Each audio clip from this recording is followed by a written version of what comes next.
What's up, y'all? Welcome to At the End of the Day podcast. I'm your host, Cherie, and I appreciate you for tuning in today. Now, before we get into today's episode, make sure you hit that like and subscribe button so you can be notified of all the new episodes. Now, I love to hear from y'all, so make sure you drop a comment, okay, after you get done listening to this episode.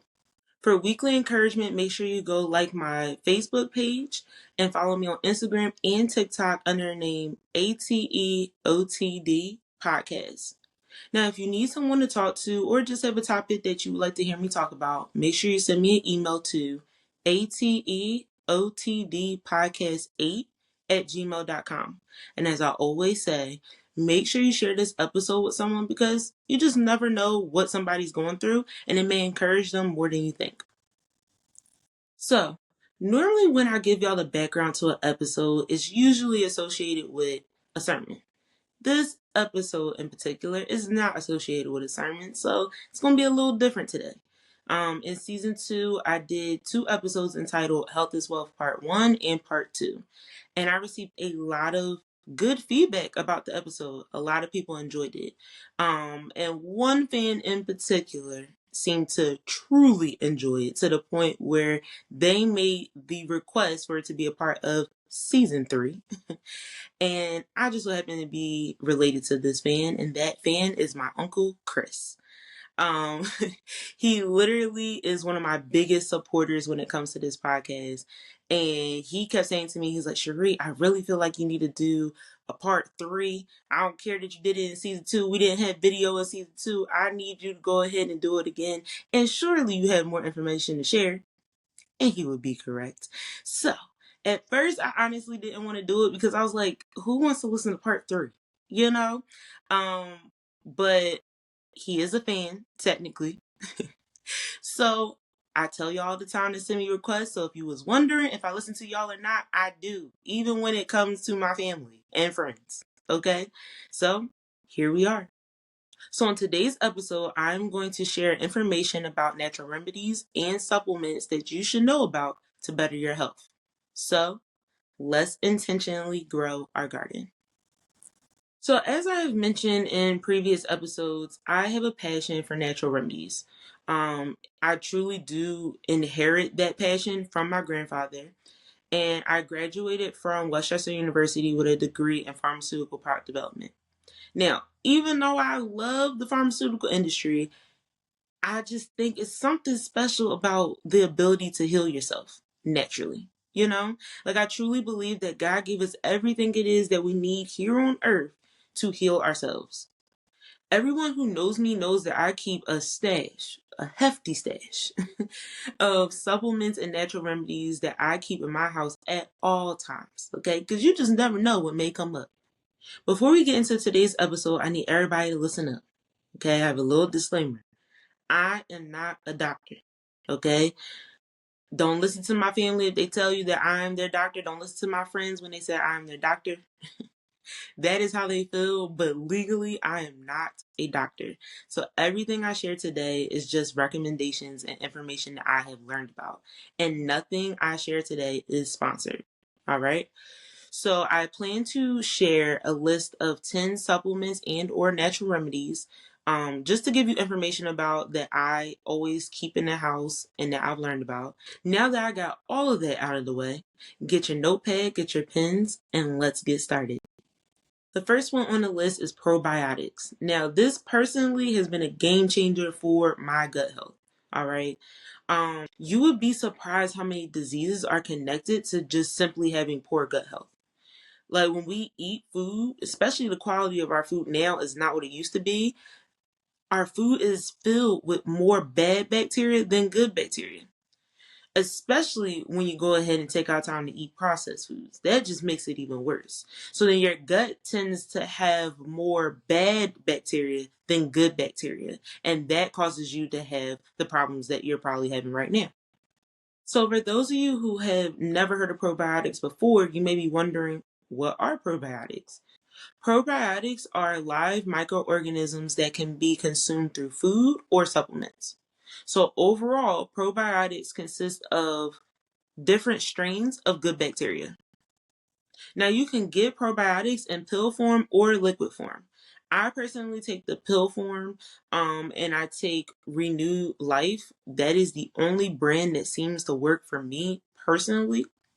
And sometimes you have to pay attention to what the label tells you to do, because even though you may buy the probiotics in a store and it's on the shelf and it's not refrigerated, the instructions on the bottle may tell you that once you open the probiotics, they need to be refrigerated for, to reach its best quality. So always pay attention to what the label is saying after you buy probiotics. Some probiotics you buy on the shelf, they can stay at room temperature, but it all depends. Now you may be wondering, when should you take probiotics? I personally take them on an empty stomach first thing in the morning. That is what works best for me, but I do know some people that purposely take them 30 minutes to an hour before a meal, and they've noticed a change in their gut health as well. If you are someone that doesn't particularly like taking pills, because I know I have a lot of friends that are like that, you can still get probiotics from eating Greek yogurt. You can add that to your diet. And you may be wondering, how in the world does Greek yogurt give me probiotics? Good question. Greek yogurt is made from live bacterial cultures. So it has probiotic properties. Now, even though I'm saying that you can eat Greek yogurt, you can't just eat any Greek yogurt. It has to be plain Greek yogurt in order for you to get the properties of probiotics into your system. If you get Greek yogurt that has artificial sweeteners or that has added sugar to it, you're defeating the purpose of eating the Greek yogurt for probiotics, if that makes sense. Because sugar creates more bad bacteria in your gut health. And the whole goal of us even implementing probiotics is for us to have more good bacteria in our gut than bad bacteria. Now, earlier I mentioned that there are a lot of diseases that are actually connected to an imbalance of bacteria in your gut. And some of those diseases would be autoimmune diseases, obesity, type 2 diabetes, mental health disorders. And you honestly wouldn't think that when it comes to your health, but it's true. And there has been research that supports those theories. Even though you're hearing me talk about the importance of having a healthy gut, you may be wondering, how can you evaluate whether you have a healthy gut or not? That's also a good question.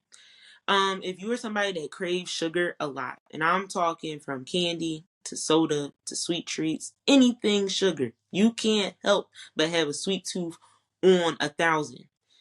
9 out of 10, your gut health probably has more bad bacteria than good bacteria. If you are someone that struggles with digesting food majority of the time, or if you feel extremely bloated all the time, those are also signs of having an unhealthy imbalance of bacteria in your gut. Another question you may be having right now is, how much probiotics should you have? Also a good question. No question right now is a bad question, okay? So probiotics are measured normally by CFUs.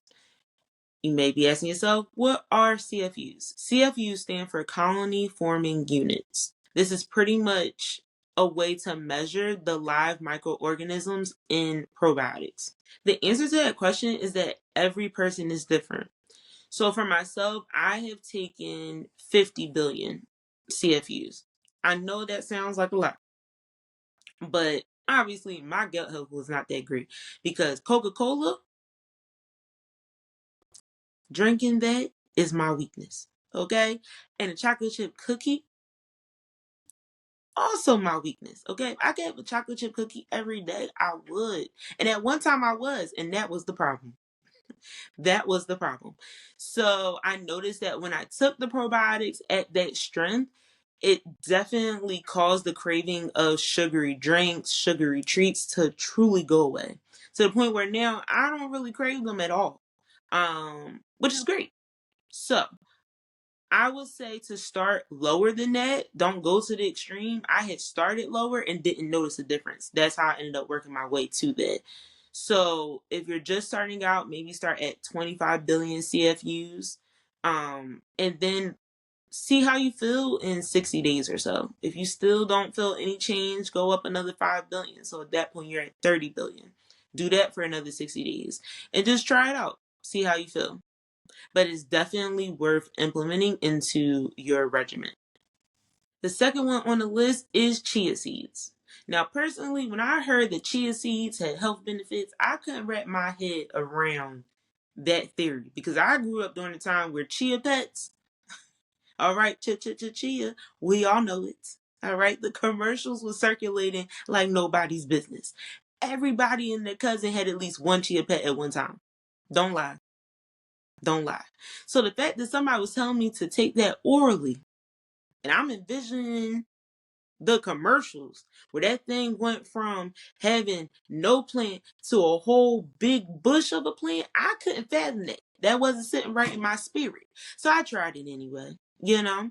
And it has been beneficial to my health. Not gonna lie about that. So what are chia seeds? Chia seeds are tiny black or white seeds that derive from the Salvia hispanica plant.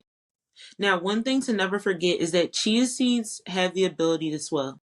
They are very tiny seeds, but you better believe they swell really, really well. So you have to pay attention to how much it is that you consume at one time. But they are extremely rich in nutrients. For those of you that are hearing about chia seeds for the very first time, I have in my notes results from studies that have proven the impact of simply consuming 2 tablespoons of chia seeds. That's right, only 2 tablespoons. Now keep that in mind as I read off all of these results, okay? So 2 tablespoons of chia seeds has 64% more potassium than bananas, 5 times more calcium than milk, 20% protein, 32% of your daily magnesium requirement, 2 times the antioxidants of blueberries, 100% more omega-3s than salmon, 41% of your daily fiber requirement, and 3 times more iron than spinach. I'm going to say it again. That is from 2 tablespoons of chia seeds. Now, if you can get all that from 2 tablespoons of chia seeds, wouldn't you consume it? I'm just saying. I'm just saying. If you're still in disbelief, okay, I have even more supporting information from Harvard Health Publishing, and they had an article that spoke about the benefits of taking chia seeds. And they listed chia seeds has the ability to reduce blood pressure, lower cholesterol, support digestive health, aid in weight management, and help control diabetes. Now, there are different ways that you can incorporate chia seeds into your daily regimen, right? So, some people go ahead and add it to their yogurt. A lot of people go ahead and consume it when they make acai bowls. You can even add it to your cereal. I know some people that have even made a chia seed pudding. That's a real thing. Personally, for myself, I add it to warm water and I allow it to sit for 10 minutes. And at 10 minutes allows the 2 tablespoons of chia seeds to expand and swell. And after the 10 minutes is up, I add lemon juice to it, fresh lemon juice, and I drink it. This really has helped me with staying in a calorie deficit, along with allowing me to feel more full before eating a meal. The third one on the list is peppermint tea. Peppermint is an aromatic herb that's a part of the mint family that is a cross between water mint and spearmint. I personally drink peppermint tea for digestive health, but Healthline had a list of benefits of consuming peppermint. On their website, they had that peppermint had the ability to relieve headaches or migraines, to freshen your breath, to aid in weight loss, improve sleep, and may be beneficial against fighting bacterial infections.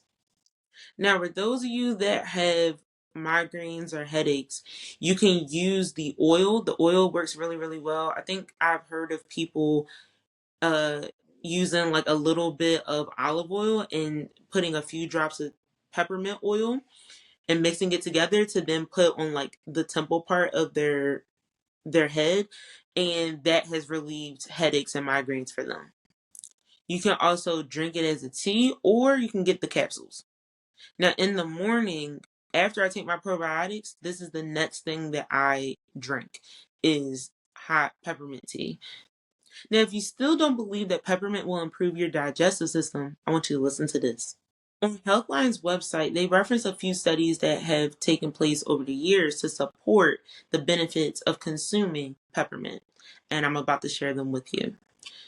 So on the website, it said that a 2014 review of 9 studies and 726 people with IBS treated with peppermint oil for at least 2 weeks concluded that peppermint provided significantly better symptom relief than a placebo. In addition to that, in one of the 9 studies, 72 people with IBS, peppermint oil capsules reduced IBS symptoms by 40% after 4 weeks, compared to only 24.3% with a placebo. So if you have tried everything to help your digestive system and it seems like you and your stomach are still not on the same page, I would say to try peppermint tea for a little bit. The 4th one on the list is green tea. And I have to say, green tea is one of my favorites. I honestly do green tea and peppermint tea combined first thing in the morning, every day. For those of you who don't know, green tea comes from unoxidized leaves from the Camellia sinensis bush. It's one of the least processed teas, which results in it containing the most antioxidants. I feel like green tea is one of those teas that you drink for just overall good health because it has so many benefits to it.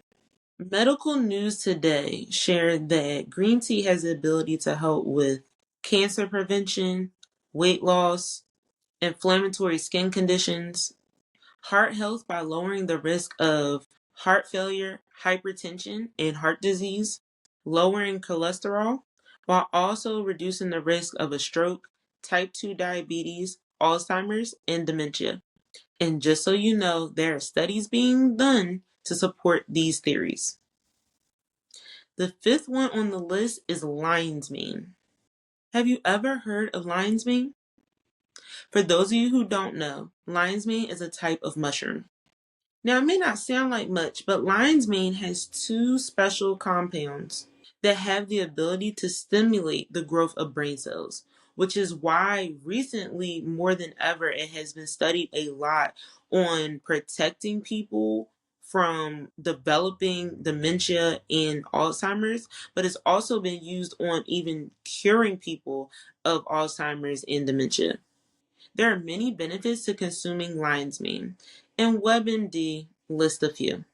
Lion's mane has the ability to fight inflammation, fights dementia and other brain diseases, reduces anxiety and depression, and it can also help with nerve regeneration. Healthline referenced a study in 2020 that consisted of people with mild Alzheimer's disease. In that study, they found that supplementation with 1 gram of lion's mane mushroom daily for 49 weeks significantly improved cognitive test scores compared with a placebo. Now, personally, I started taking lion's mane because I was going through a period of brain fog. Like, it was really, really bad. And I noticed it was bad, and I had to do something about it when I asked my brother for something. And then not even 5 minutes went by, and I asked for the same thing again and forgot that I did. And my brother was like, "You just asked for that." And I was like, "Oh no." So I implemented lion's mane, and it truly has helped me a lot. And I noticed that I'm even more focused at work when I take it during the day. So it helps with focus, but it really does help with brain fog. And I've noticed a tremendous difference in my brain health. The 6th one on the list is black seed oil. Now, black seed oil is extremely powerful. Okay, it's known for curing everything except death. That's how powerful it is. It's also referred to sometimes as black cumin. Black seeds are produced by a fruit of an ancient plant called Nigella sativa. Some of the benefits of taking black seed oil consist of its ability to help with reducing seasonal allergies, improving breathing, easing arthritis, managing diabetes, and fighting cancer. Now, those who know me know that I have a passion for cancer research. And anytime I hear someone that has cancer, I always tell them about black seed oil because animal studies have shown that black cumin seeds can stop the growth of tumor cells. I have two supporting facts in my notes about the benefits of taking black seed oil for those that have cancer. So the first fact is that a 2022 study showed that black seed oil can stop cancerous cells from proliferating and may also induce death in those cells. That's how powerful black seed oil is. And also, a 2021 review and meta-analysis also found that black seed oil may enhance the effects of chemotherapy and radiation treatments. Now, I do have to take our time to note that if you are on blood thinners, you cannot take black seed oil. The seventh one on the list is pineapple juice. Now, I know when you hear about pineapple juice being a part of natural remedies, that doesn't sound like it belongs, but I promise you, it truly does. It's more powerful than you think. Now, if you like pineapples, you're going to love what I have to say about pineapple juice. And I'm not talking about the cocktail one that's full of sugar. I'm talking about the 100% organic pineapple juice. Consuming pineapple juice actually has a lot of benefits, right? So it's extremely rich in nutrients consisting of magnesium, potassium, fiber, vitamin B6, vitamin C, and so much more. It's also a good source of antioxidants. It also has the ability to suppress inflammation, boost your immunity, and help your digestion. Believe it or not, it can also help fight certain cancers. And it also has the ability to reduce asthmatic symptoms. So you may be wondering, how in the world can pineapple juice do all of that? That's a good question. Pineapples contain an enzyme called bromelain. Bromelain is really good with helping with reducing bronchoconstriction. Now, I personally try to keep pineapple juice in the house at all times, especially during cold and flu season, because it's really good with stopping coughs, loosening mucus, and it even helps with dissolving phlegm. The eighth one on the list is cayenne pepper. Now, I'm sure many of you have probably cooked with cayenne pepper and had no idea that it has so many health benefits to it. Cayenne peppers have capsaicin. This gives the peppers its heat and spice, but it also gives cayenne peppers the ability to have health benefits. Some of those benefits consist of its ability to be anti-inflammatory, so it can help with pain relief. It can boost metabolism, reduce heart disease, and lower cancer risk. Cayenne pepper also contains vitamins and minerals that consist of vitamin A, vitamin C, vitamin B6, vitamin K1, and potassium.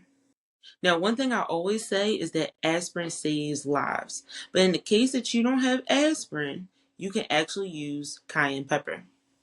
Now, interesting fact about cayenne pepper is that if you are around someone that is showing signs of a heart attack and they are still conscious, you can give them a cup of warm water with a teaspoon of cayenne pepper and have them drink it, and that will improve blood flow and help deliver more oxygen to the heart muscle, which can help the heart attack stop progressing. In the case of the person is unconscious, you can take a pinch of cayenne pepper and put it under the tongue, and it should help as well. Now, I learned all of this from Barbara O'Neill. If you've never heard of her, definitely go look her up. She is extremely knowledgeable about natural remedies. The ninth one on the list is castor oil. Now, you've probably used castor oil on your skin or in your hair, but I promise you, it has even more benefits than that. Castor oil is a thick oil that is made from the seeds of the castor plant. Castor oil contains vitamin E, omega 9s, and omega 6s. It also has health benefits that consist of its ability to relieve temporary constipation, its ability to help with arthritis pain. It can also help with acne scars and treating stretch marks.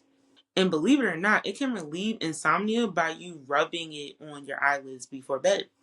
Now, if you don't like the oil form, you can always take it in capsule form. But if you do get it in oil form, make sure you have it in a dark bottle, preferably glass, so that it can protect the oil from the light. If castor oil is exposed to too much light, it has the ability to deteriorate. You also want to make sure that the bottle states that the castor oil is hexane free, because hexane is flammable and inhaling it can lead to respiratory issues. Now, personally, I have used castor oil more so for pain relief because I am known for having like tension like in this part of my shoulders, and then it gets into my neck, and then that leads to a headache, and it's just a hot mess altogether, I promise you. So what I tend to do is I rub the castor oil on my shoulders and like in my neck area, and I instantly feel relief in 20 to 30 minutes. And who did I hear this from? Again, Barbara O'Neill. I'm trying to tell you that woman is God sent. Okay? So definitely go check out her stuff. The last thing I'm going to go over on the new list is soursop. Now, honestly, I truly feel like I saved the best for last because soursop is extremely, I can't emphasize the word extremely enough. Soursop is extremely powerful. Do you hear me? This is not a game. Soursop is that guy. Okay? Soursop contains small amounts of niacin, riboflavin, folate, and iron. Now, I get that that doesn't sound like much, but stay with me. Soursop is high in antioxidants, so it has the ability to help kill cancer cells, fight bacteria, reduce inflammation, and stabilize your blood sugar levels. Now, soursop is also known as graviola. Soursop is a fruit of Annona maricata, which is a type of tree native to the tropical regions. You can always eat the fruit if you're in an area that has soursop, or you can go ahead and get the extract or leaves and make a tea. So at this point, you may not understand like why I'm in awe of soursop still. Bear with me. I'm bringing it in. I'm bringing it in. So I'm going to share the results of 2 test tube studies pertaining to the benefits of soursop when it comes to cancer. So one test tube study treated breast cancer cells with soursop extract, and they found that soursop was able to reduce tumor size, kill off cancer cells, and enhance the activity of the immune system. Like what? Yeah, yeah. Another test tube study looked at the effects of soursop extract on leukemia cells. They found that soursop stopped the growth and formation of cancer cells. That's how powerful soursop is. I'm trying to tell y'all. There have even been studies that have proven that soursop has the ability to prevent cancer from ever growing. That's why a lot of people have been implementing it into their regimens. Now, you may not be in awe of the test tube study results. I get it. But I have seen and heard hundreds of people on TikTok talk about how much soursop, along with eating 2 to 3 apricot seeds a day and changing their diet, truly cured them of cancer. Not helped them deal with, but cured them completely of cancer. Now, for the sake of time, I'm not going to get into apricot seeds, but I promise you that is another good one that's worth looking into. So I just want to say that if you are planning to implement any of the things I just mentioned, please make sure you talk to your doctor. Make sure it is safe and okay for you to implement that into your current day-to-day routine.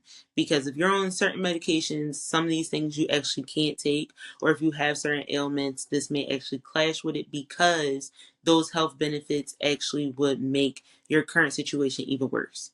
So just talk to your doctor, do your own due diligence, do your own research, and let me know how it goes. I would love to get an email from one of y'all saying, girl, I've been implementing this and this did X, Y, and Z and it helped me here and helped me there. I would love to hear that. So definitely feel free to send me an email. Now, guess what, y'all? That's right. It's Q&S time. Q&S stands for quote in scripture. This is time I set aside in the episode to encourage you throughout the week ahead. So, the quote I chose for this week is from A.J. Red Materi, and he said, "So many people spend their health gaining wealth, and then have to spend their wealth to regain their health. So here's the thing. All of us have goals. All of us have an expectation of where we want to be in our lives by a certain time, by having a certain amount of money. All of us have those expectations. And if you don't have them, you had them at one time. And with those expectations comes with a lot of pressure to accomplish those goals. And by doing that, you tend to put your health on the back burner and make accomplishing those goals your main priority. But the issue with that is that we can't have our health being put on the back burner. We have to make time to prioritize our health. We have to. Because truth is, what does it mean if you took out time and energy to create all this wealth and you're not here to enjoy it? Because newsflash, you can't take it with you. You can't take the wealth with you. So while you're here on earth, breathing, and God has blessed you with another day, do whatever it takes to prioritize your health before it's too late. The scripture I chose for this week is from Proverbs chapter 17, verse 22, and I'm reading from the New International Version, and it reads, "A cheerful heart is good medicine, but a crushed spirit dries up the bones." I love this verse because it truly summarizes the impact that our attitude has on our health. So if you're going ahead and you being nasty to people, that's not good medicine, right? And if you decide that you want to complain about everything, anything, and everyone, that also is not good medicine. Another thing that's not good medicine is stress. I think it's safe to say that all of us have heard that stress can kill you. If you don't do something about it, stress can truly take you out of here. The more stressed you are, the more unhealthy your body becomes. Now, sometimes you can see the impact that stress is having over your body physically. But then sometimes you actually can't see it, but it's actually happening anyway. Whether you can see it or not, it's impacting your health. And it is not worth it. I promise you it's not. Now, in this verse, I personally equate a crushed spirit to stress.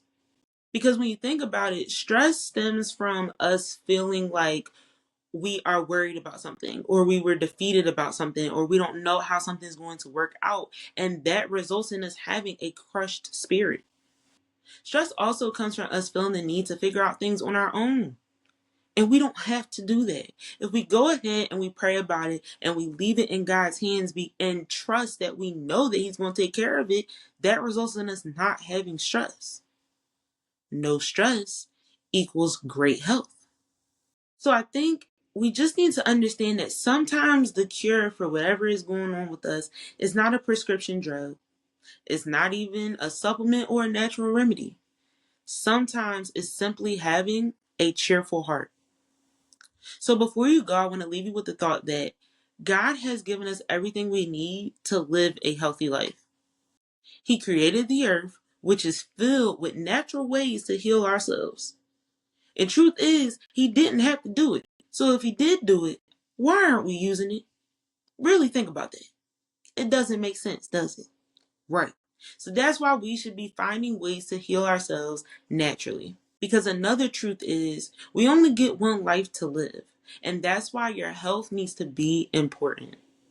This is also why you need to do whatever it takes to take care of yourself. Now, I know you like to prioritize everything and everyone before yourself, but I need you to start prioritizing your health. Because at the end of the day, health is wealth. I know what you're telling me the truth. I'd rather have all your weight removed. You wonder why I don't let you in. Because I got better things to do. Better things. Better things. Moving on to bigger and better things. Then do the worst, send me better things. If you knew better.